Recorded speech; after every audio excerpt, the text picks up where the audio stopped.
Président de la République, la rentrée des cours et tribunaux marque la symbolique de la porte d'une nouvelle année juridique et judiciaire qui s'ouvre. Mais s'impose à moi un furtif regard sur l'année écoulée, lequel me rappelle à bien des égards la justesse de vue de Montesquieu lorsqu'il affirmait que, je le cite, « La voix de la justice a du mal à se faire entendre dans le tumulte des passions ». Fin de citation.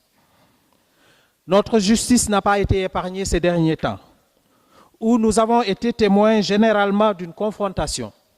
entre les institutions et les citoyens,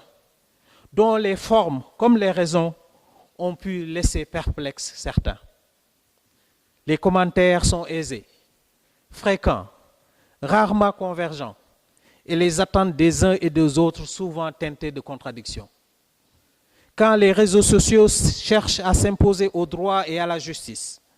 quand le principe même d'autorité est rejeté, quand le triomphe de droits subjectifs illimités est revendiqué avec âpreté sur des bases à géométrie variable, quand les décisions de justice sont aussitôt contestées, voire vilipendées, quand les juges sont psychologiquement menacés ou considérés comme des adversaires politiques, les acteurs de la justice sont interpellés au plus haut point pour que la justice ne tende pas à devenir le patient de son propre système judiciaire. Qu'il soit à tort ou à raison, le déficit de confiance et la défiance des citoyens à l'égard de leur justice jettent de façon dommageable le soupçon sur une institution qui ne le mérite pas et qui doit être respectée. Car la justice est rendue au nom des citoyens,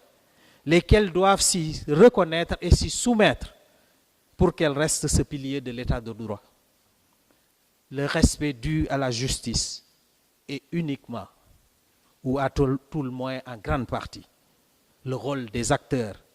qui doivent en tout temps et en toutes circonstances se rappeler son sens de vertu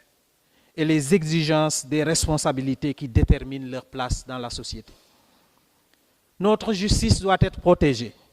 défendue par ceux qui l'animent et qu'elle transcende, pour être la plus parfaite possible. Ils doivent se rappeler que la justice est aussi une vertu personnelle et un niveau d'excellence morale. Chers magistrats, chers avocats, chers auxiliaires de justice, ce que l'on peut appeler un affaiblissement de l'autorité judiciaire procède certes d'un état d'esprit de certains citoyens, mais, reconnaissons-le, aussi est entretenu de l'intérieur de l'institution par certains de nos comportements. Les acteurs de la justice que nous sommes doivent être irréprochables. Les magistrats exerçant leur magistère avec indépendance et impartialité, et les avocats assurant la défense dans la dignité, l'honneur, le courage et en toute